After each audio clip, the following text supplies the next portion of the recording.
Hi, welcome to Lecture 4A, the final section of developing our knowledge on social influence. So we're going to be looking at applying the knowledge that we got from Lecture 4, which was about social change, to typical examination questions. So they love asking these kind of questions about a scenario, so an application question. So a small environmental group wants to encourage people to use public transport or bicycles instead of using their cars. Good luck with that. So using your knowledge of the role of minority influence in social change, what advice would you give the environmental group? So again, we can use our little mnemonic, which is devices that can talk.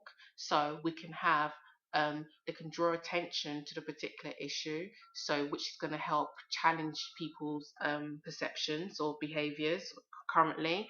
So they can have things like a poster which talks about the uses of public transports or bicycles instead of cars, or the dangers of using cars on the environment, and then they can go to the next thing basically, which is the role of conflict. Yeah, so devices that can talk.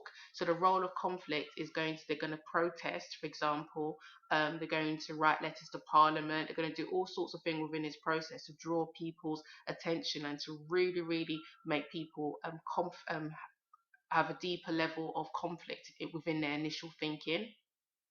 Okay, and then we're going to have consistency, so you're going to encourage them to be consistent in their views, to always say exactly the same thing about using public transport or bicycles all the time. They don't give in and say that you can use cars sometimes. They have to be quite adamant and frank in terms of just using um, bicycles or public transport.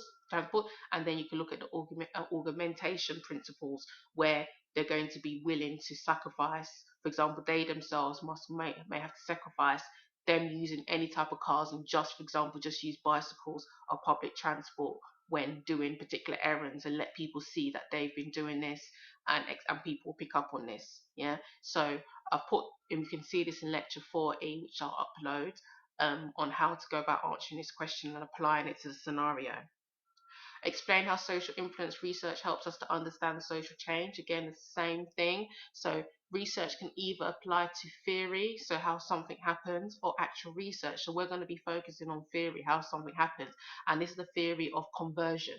Yeah, that's what we're talking about. So the theory of conversion is devices that can talk. So we've got drawing attention to the issue, we've got the role of conflict, we've got consistency, and we've got the augmentation principle. Yeah, so keep it as that, and that should get you 6 marks as well. Also, for this question, you could also include, you're going to be including, use examples such as the suffragettes, the civil rights movement, homosexuality, all those kind of stuff. Very, very important you use those as examples. So the theory is conversion, and you're going to use those examples as well to add up to your answer. Explain how a minority can bring about social change. So this is through the theory again of conversion, and then you talk about devices that can talk. Yeah, so same thing for 4 marks.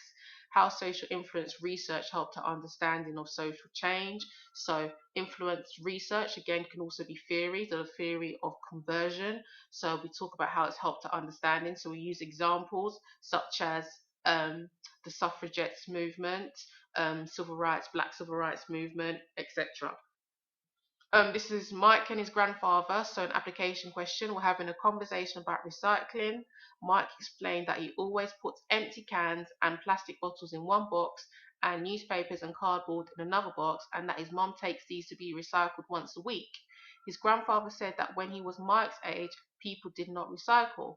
Mike said that everyone in his street recycles, and that they have a big box at school especially for recycling.